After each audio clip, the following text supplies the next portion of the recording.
तो अब हमारा जो अगला टॉपिक है वो है ईसोफेगस। ईसोफेगस क्या होता है, कैसे होता है, पूरा पढ़ते हैं। ठीक है, तो सबसे पहले हम इसमें हिस्टोलॉजी पढ़ते हैं, histology of human gut. Histology of human gut. ठीक है, गट मतलब एलिमेंट्री कैनाल की हिस्टोलॉजी क्या है। ठीक है, मेनली एलिमेंट्री कैनाल ईसोफेगस से ही शुरू होता है। ठीक है, अब इसमें आते हैं ह्यूमन गट की जो हिस्टोलॉजी, उसमें 4 लेयर्स होती हैं। कितनी?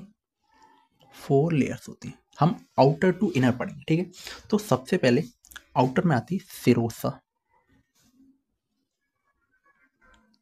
ठीक है, सिरोसा, बस सिरोसा इतना ही पढ़ लो, सिरोसा। ठीक है, उसके बाद आती है मस्कुलरिस। थर्ड आती है सब म्यूकोशा और फोर्थ आती है म्यूकोशा। ठीक है, म्यूकोशा वर्ड से पता लग रहा है म्यूकस। म्यूकोशा ऐसी लेयर जिससे म्यूकस रिलीज होता है, तो सबसे इंटरनल लेयर होती है। भाई जो इंटरनल ऑर्गन है उनमें म्यूकस होगा, फ्रिक्शन को रिड्यूस करने के लिए या अलग अलग जगह पे अलग अलग काम करने के लिए। जैसे स्टमक में म्यूकस होता है HCl से बॉल को प्रिवेंट करने के लिए, तो म्यूकस होता है, इसीलिए इसका नाम है म्यूकोशा। ठीक है, लगभग 2 mm थिक म्यूकस होता है। पूरी एलिमेंट्री कैनाल में ये मेंटेन रहता है, अलग अलग जगह पे अलग अलग इसकी थिकनेस रहती है। ठीक है, आया समझ में? तो 4 लेयर, सिरोसा, मस्कुलरिस, सब म्यूकोशा और म्यूकोशा। ठीक है, म्यूकोसा में जो म्यूकस रिलीज होता है वो होता है गॉबलेट सेल। ये हमको याद रखना है, एक टाइप की सेल होती है गॉबलेट सेल, जिसकी वजह से क्या म्यूकस रिलीज होता है, म्यूकस रिलीजिंग सेल। अब ये हर जगह पे डिफरेंट डिफरेंट जगह पे डिफरेंट टाइप से प्रेजेंट होती है, कहीं पर कैसे भी, कहीं पर कैसे भी। ठीक है, तो हमको बस इतना सा इसमें याद रखना है कि 4 लेयर। ठीक है, इसके बाद हमारा टॉपिक शुरू होता है ईसोफेगस। इसकी लेंथ अगर हम याद करना चाहें तो ऑलमोस्ट 30 फीट या 9 मीटर के इक्वल होती है गट की, मतलब एलिमेंट्री कैनाल की 9 मीटर। ठीक है, ईसोफेगस। ठीक है, muscular tube extending from pharynx to stomach. मतलब जैसे ये जो हम पढ़ते थे, यहाँ से जो पाइप शुरू हुई और स्टमक तक जो पाइप गई, ये स्टमक तक। ठीक है, डायफ्राम से जस्ट नीचे तक, तो इसको बोलते हैं ईसोफेगस। ठीक है, muscular pipe extending from pharynx to stomach. ठीक है, स्टमक से फेरिंग्स तक की जो पाइप है उसको क्या बोला? ईसोफेगस। ठीक है, कहाँ होता है? Behind the trachea. ट्रैकिया क्या होता है? Air pipe. ट्रैकिया के पीछे होता है, याद रखना है, ट्रैकिया के पीछे। ठीक है, लगभग 10 इंच की लंबाई होती है। 10 इंच क्या होती है? लेंथ। और बाइट कितना होता है? 1 इंच बाइट होता है, 1 इंच वाइड होता है। ठीक है, 10 इंच लंबाई होती है और 1 इंच वाइड होता है। ठीक है, इसमें मेन क्या सिस्टम है, इसमें जो पढ़ने का हमको जो याद करना है, वो याद करने का इसमें ये है, जैसे ये पाइप, ये हमारी इसोफेगस है, यहाँ फूड आया, बोलस आया। ठीक है, बोलस मतलब आफ्टर माउथ से फूड चला तो बोलस। ठीक है, इसको नीचे तक जाने के लिए इस पाइप में कॉन्ट्रैक्शन होते हैं।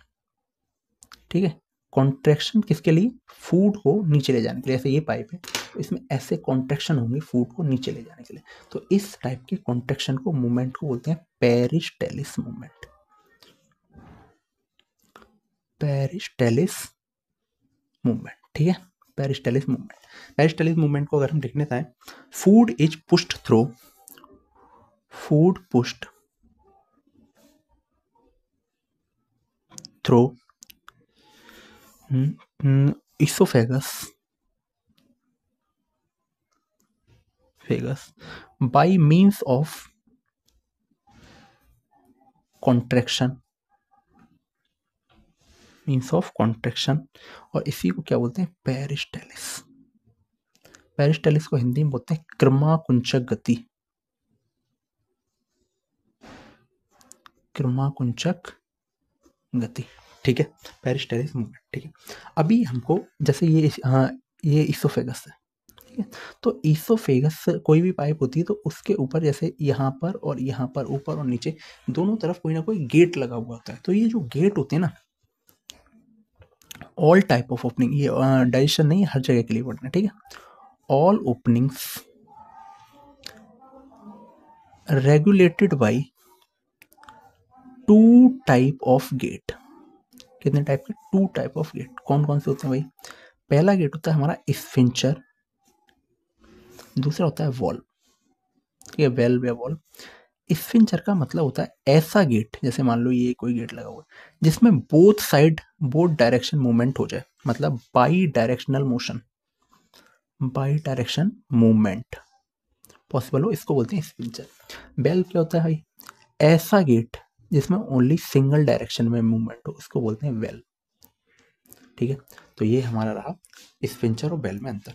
वेल्व हमको केवल एक ही जगह पढ़नी है, ileocaecal valve, that is caecum और स्मॉल इंटेस्टाइन के बीच में जो वेल्व होती है वो इलियोसिकल वेल्व। बाकी हमको सारे स्फिंक्टर ही स्फिंक्टर पढ़ने। तो यहाँ हमारा होता है इस वाले पार्ट अपर ईसोफेजियल, ठीक है, और स्फिंक्टर यूईएस। ठीक है, नीचे हमारा होता है लोअर ईसोफेजियल स्फिंक्टर। ठीक है, लोअर ईसोफेजियल जो स्फिंक्टर होता है ये, ठीक है, इसके कई सारे नाम होते हैं। आप समझो कैसे। जैसे मान लो ये ईसोफेगस आई, ठीक है, इसके बाद ये स्टमक, और ये स्टमक के बाद डिप्टेनम। ठीक है, तो स्टमक कहाँ होता है? Just below the diaphragm. ठीक है, और यहीं हमारा हार्ट होता है। तो इस वाले स्फिंक्टर के कई सारे नाम। एक तो इसको बोलते हैं कार्डियक स्फिंक्टर। कार्डियक स्फिंक्टर मतलब बिल्कुल हार्ट के पास है। ठीक है, दूसरा इसको बोलते हैं gastro oesophageal sphincter, gastro oesophageal sphincter, GES. ठीक है, अब जीईएस जो होता है, और एक इसका वैसे नॉर्मल नाम तो है ही एक, ठीक है, स्फिंक्टर, कार्डियक स्फिंक्टर, गैस्ट्रो और लोअर ईसोफेजियल स्फिंक्टर। ठीक है, अब ये कभी कभी एबनॉर्मल मूवमेंट कर देता है, मतलब नॉर्मली तो फूड इधर से इधर ही जा, कभी कभी फूड इधर से इधर भी चला जाता है वॉमिटिंग के केस में या और भी। तो एक डिसीज है जिसको बोलते हैं GERD, GERD, gastro oesophageal reflex disease, gastro oesophageal reflex disease. ठीक है, इसी को हार्ट बर्न भी बोलते हैं, मतलब ऐसा लगता है कि भाई हार्ट में प्रॉब्लम है, पर ऐसा कुछ नहीं होता। ठीक है, GERD, gastro oesophageal reflex disease या हार्ट बर्न। ठीक है, अब यहाँ तक हमने क्या पढ़ लिया? हमने ईसोफेगस पूरा पढ़ लिया। ईसोफेगस में हमको इतना ही पढ़ना है। ठीक है, ये हमारे हो गए। और जो फूड पार्टिकल यहाँ से यहाँ तक आया, उस फूड को बोलते हैं बोलस। ठीक है, ये हमको याद रखना है। बोलस एंट्री करता है स्टमक में। बोलस किस में एंट्री करता है? स्टमक में। अब स्टमक के बाद क्या होगा, कैसे रिएक्शन होंगी, क्या बोलेंगे, वो सारा चेंज हो जाएगा। ठीक है, यहाँ तक हमारा हो गया। अब हम स्टमक शुरू करते हैं, पूरा स्टमक पढ़ते हैं।